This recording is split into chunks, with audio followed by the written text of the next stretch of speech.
All right, mathematicians, we are looking at square root multiplication. Square root of 7 times the square root of 5.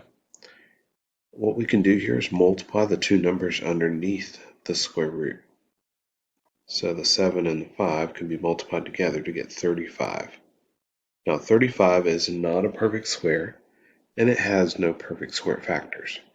In fact, if we think about doing a factor tree on 35, the only way we could do it is with 7 and 5 or 5 and 7.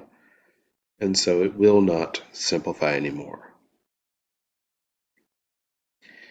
Square root of 7 times square root of 3 is square root of 7 times 3. That's 21. Completely up to you whether you want to write this step or not. All right, square root of 7 times square root of 7, well, that's square root of 7 times 7, that's 49.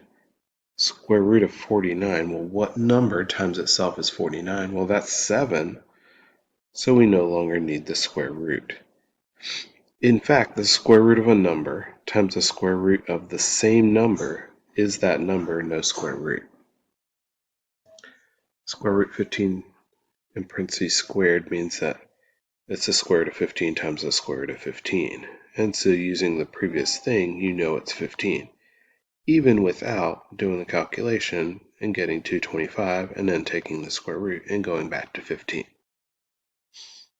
All right, so hopefully this is helping you as you kind of get an idea of square roots.